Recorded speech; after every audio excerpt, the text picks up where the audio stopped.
A ideologia, ela é justificada a partir de coisas que acontecem na infraestrutura. E o que é a infraestrutura? Ela não vem do nada, ela não vem da outra ideia. A ideia, ela é construída conforme as pessoas produzem para controlar a natureza, para que a natureza satisfaça as nossas necessidades. Porque é só o ser humano que faz isso. A ética protestante, né? A ética protestante tem base religiosa, né? E essa base religiosa, vocês vão ver nas expressões muito usadas ainda hoje aqui, né? Por exemplo, o trabalho dignifica o homem. Se és bem-sucedido financeiramente, é porque Deus quer. Deus ajuda quem cedo madruga. Então, onde é que vem essas ideias, né? Vem da reforma protestante, quando a igreja era contra o juro. A igreja católica era assim, era contra a prática de juro. Por exemplo, se eu emprestasse na época da Idade Média, ali por volta de 1400, 1300, se eu emprestasse para alguém 10 reais, eu jamais deveria, se ele me pagasse daqui a 20 anos, cobrar 10 reais um pouquinho a mais. É uma prática de usura, luxúria. Enquanto tinha muitos que diziam, não, eu guardei esse dinheiro. Porque durante a Idade Média, a gente tem que entender que nasce o cheque. Vamos retomar aqui um pouco. Eu estou na Idade Média, eu estou fazendo cruzadas por todos os lugares, junto com os soldados para expulsar os árabes. Eu levava quem? Os comerciantes. Porque eu tomava uma cidade, expulsava os árabes daquela cidade, os comerciantes iam lá, comercializavam as coisas. Vou dar um exemplo, São Francisco de Assis, a história de São Francisco de Assis, que ele se rebela contra o pai. Os comerciantes, durante a Idade Média, o que eles faziam? Eles iam atrás das cruzadas e iam comercializando os produtos. Mas tinha um problema, porque o dinheiro valia quanto pesava. E para tu transportar por grandes distâncias, grandes quantidades de dinheiro, era um problema. Então alguns comerciantes começaram a ter a prática de guardar o dinheiro. Então tu ia lá, depositava um saco de dinheiro naquela loja e ele te dava um papel, dizendo, na loja tal, tenho as moedas, tanto em moedas. Aí esse comerciante colocava segurança, porque ele estava guardando o dinheiro de outras pessoas. Só que quando eu vinha pegar o dinheiro, ele me cobrava uma taxa. Natural, porque ele gastou para guardar aquele dinheiro. Mais adiante, veio a ideia do cheque. Nos anos seguintes, séculos seguintes, veio a ideia do cheque. Quer dizer, eu não preciso nem mais carregar o dinheiro. Eu só passo um cheque. Veio essa... Entende? Então, vejam que a forma de produzir a riqueza vai criando mecanismos para que o comércio avance. Tá?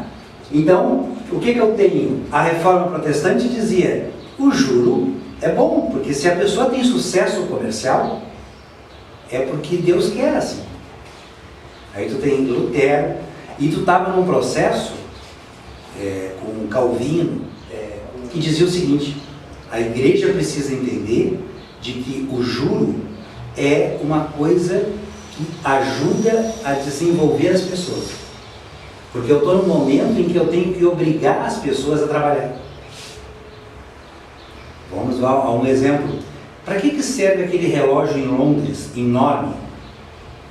Vocês sabem por que ele existe? Para que o povo não se atrasasse para o trabalho? Exatamente. Porque as pessoas tinham que se habituar a ir para o trabalho na hora que ele batesse. E na hora que ele batesse de novo, terminava o trabalho. Então se construiu aquele relógio em Londres. Aquele relógio não está lá para enfeite. Era para avisar os operários que eles tinham que ir para a fábrica. Porque as pessoas não foram para uma fábrica feliz. Elas não eram felizes na fábrica. Tanto é verdade que nós temos o 1º de maio. O que é o 1º de maio? Senão a revolta de tantas mulheres, né? Porque trabalhavam mulheres, crianças, 16 horas por dia, 14 horas por dia. Né? Então nós temos o 1º de maio. Então a construção do capitalismo, ela teve que ter uma justificativa religiosa para dizer que era bom trabalhar. Que quanto mais tu trabalha, mais dinheiro tu ganha. É verdadeiro isso? Mas é uma justificativa que foi entrando na nossa cabeça e que foi estimulando as pessoas a trabalhar achando que ia enriquecer. E que se ela tivesse sucesso seria bom, seria uma coisa que Deus quer, e se ela tivesse insucesso, ela seria quase que pecadora, porque ela não teve sucesso, Deus não queria que ela tivesse sucesso, porque ela fez alguma coisa errada. Então a justificativa toda era divina, mas é porque o capitalismo precisava se desenvolver, precisava que as pessoas acreditassem nisso. Então, ao mesmo tempo que o modo de produção altera as ideias voltam e alteram o modo de produção. E aí nós vamos desenvolvendo a ideologia dominante. A cada um do seu tempo. As igrejas andavam muito junto com o poder da época também. Sempre. Então, a economia e religião era junto com...